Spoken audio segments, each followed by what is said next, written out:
प्यारे विद्यार्थियों, आज का हमारा टॉपिक है मांग की कीमत। आपने प्यारे विद्यार्थियों मांग के नियम में देखा है कि किसी भी वस्तु की कीमत में और उस वस्तु की मांग में विपरीत संबंध है। जैसे ही वस्तु की कीमत बढ़ती है तो वस्तु की मांग घट जाती है। जैसे ही वस्तु की कीमत घटती है वस्तु की मांग बढ़ जाती है। इन दोनों में विपरीत संबंध है। जैसा कि हमने यहाँ पर देखा, जब वस्तु की कीमत P है, OP है, तब वस्तु की मांग OQ है। जब वस्तु की कीमत घटकर OP1 हो गई तो वस्तु की मांग भी बढ़कर OQ1 हो गई। इस प्रकार मांग का नियम हमारे को वस्तु की कीमत और वस्तु की मांग में विपरीत संबंध को दर्शाता है। यदि वस्तु की कीमत बढ़ती है तो मांग घटती है, यानी कि इन दोनों में परिवर्तन की दिशा को बताती है। परंतु मांग के नियम से यह नहीं पता चलता कि वस्तु की कीमत में जितना परिवर्तन हुआ है उसकी तुलना में वस्तु की मांग में कितना परिवर्तन हुआ है। हमने प्यारे विद्यार्थियों मांग के नियम में पढ़ा था कि अन्य बातें समान रहने पर किसी भी वस्तु की मांग उस वस्तु की कीमत पर निर्भर करती है। मांग के नियम से हमें यह नहीं पता चलता कि जब वस्तु की कीमत में परिवर्तन हुआ है उसकी तुलना में वस्तु की मांग में कितना परिवर्तन हुआ है, और यह पता लगेगा हमारे को मांग की कीमत लॉज से। मांग की कीमत लॉज हमारे को बताती है कि जो वस्तु की कीमत में परिवर्तन होता है उसकी तुलना में वस्तु की मांग में कितना परिवर्तन होता है। इसके लिए प्यारे विद्यार्थियों हमें ज्ञात करना होता है कि वस्तु की मांग में कितने प्रतिशत परिवर्तन हुआ है।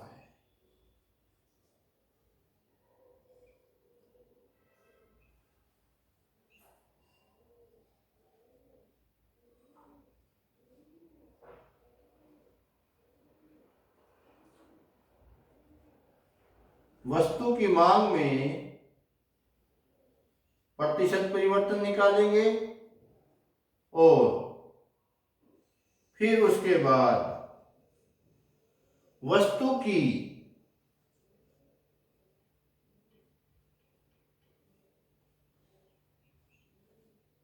कीमत में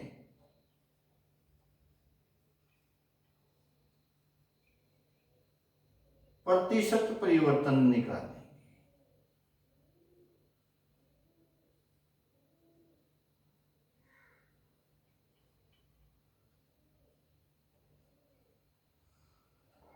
जब हमारे को ये दोनों बातें पता चल जाएं कि वस्तु की मांग में कितने प्रतिशत परिवर्तन हुआ है और वस्तु की कीमत में कितने प्रतिशत परिवर्तन हुआ है, जब यह दो बातें हमारे को पता चल गई तो मांग की कीमत लॉज का अपने आप ही पता चल जाएगा।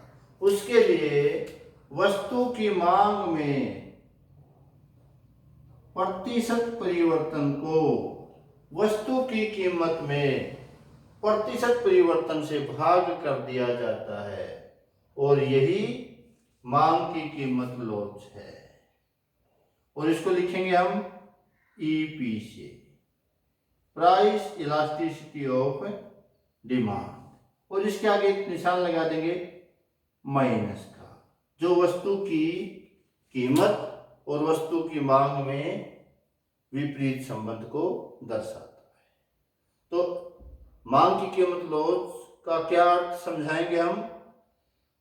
मांग की कीमत लॉज का अर्थ है वस्तु की मांग में प्रतिशत परिवर्तन और वस्तु की कीमत में प्रतिशत परिवर्तन का अनुपात। वस्तु की मांग में प्रतिशत परिवर्तन और वस्तु की कीमत में प्रतिशत परिवर्तन का अनुपात मांग की कीमत लॉच कहलाता है। मांग की कीमत लॉच से हमें पता चलता है कि वस्तु की कीमत में जितने प्रतिशत परिवर्तन हुआ है उसकी तुलना में वस्तु की मांग में कितने प्रतिशत परिवर्तन हुआ है,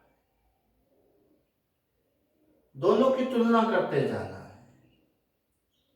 अब प्यारे विद्यार्थियों, हम देखेंगे कि ये दोनों में क्या क्या परिस्थितियां हो सकती हैं। वस्तु की कीमत में प्रतिशत परिवर्तन तो उतना ही रहेगा। इसके फलस्वरूप वस्तु की मांग में प्रतिशत परिवर्तन कितने प्रकार का हो सकता है? हो सकता है कि वस्तु की कीमत में जितने प्रतिशत परिवर्तन हुआ है वस्तु की मांग में भी उतने ही प्रतिशत परिवर्तन हो। नंबर 1, जो वस्तु की मांग में प्रतिशत परिवर्तन है, इसको हमने ऐसे लिख दिया। वस्तु की जो मांग है उसमें प्रतिशत परिवर्तन को हमने ऐसे लिख दिया। यह हो सकता है उतना ही हो जितना वस्तु की कीमत में प्रतिशत परिवर्तन है।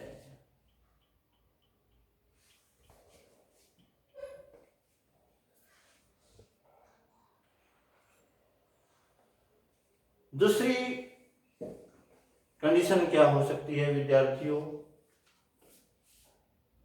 हो सकता है वस्तु की मांग में प्रतिशत परिवर्तन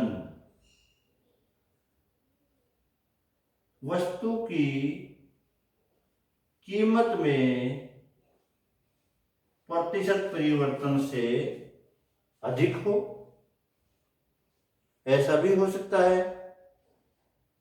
एक परिस्थिति में तो दोनों में प्रतिशत परिवर्तन बराबर है, दूसरी परिस्थिति में वस्तु की मांग में प्रतिशत परिवर्तन वस्तु की कीमत में प्रतिशत परिवर्तन से अधिक है। और यह भी हो सकता है कि वस्तु की मांग में प्रतिशत परिवर्तन वस्तु की कीमत में प्रतिशत परिवर्तन से कम हो।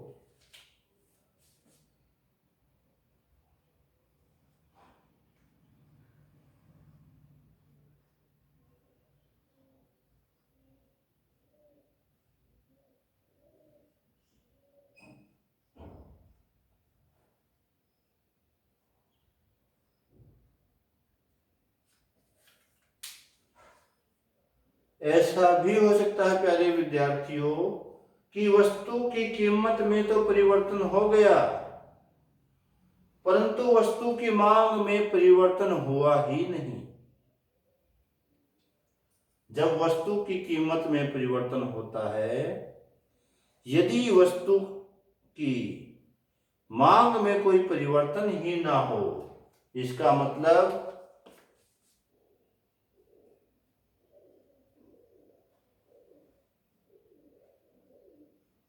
वस्तु की मांग में प्रतिशत परिवर्तन 0।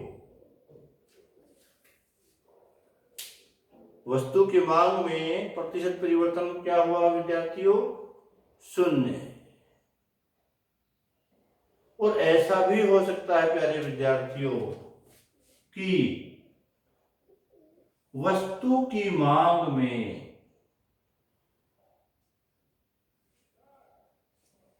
प्रतिशत परिवर्तन इतना अधिक हो जाए जिसको मापा ही न जा सके, अनंत। इस प्रकार से 5 परिस्थितियां हो सकती हैं। ये दोनों एक दूसरे के बराबर हो सकते हैं, यह इससे कम हो सकता है, यह इससे ज्यादा हो सकता है, मांग में प्रतिशत परिवर्तन शून्य हो सकता है और मांग में प्रतिशत परिवर्तन अनंत हो सकता है। ये 5 प्रकार की परिस्थितियां हो सकती हैं। इसका मतलब मांग की लोच 5 प्रकार की हो सकती है। जब पहले वाली परिस्थिति है तो मांग की लोच इकाई लोचदार है। दूसरे वाली परिस्थिति है, इसमें मांग की लोच इकाई से अधिक है। तीसरी परिस्थिति में मांग की लोच इकाई से कम है। चौथी परिस्थिति में वस्तु की मांग की लोच शून्य है, बेलोचदार है। और 5वीं में वस्तु की मांग की लोच अनंत लोचदार।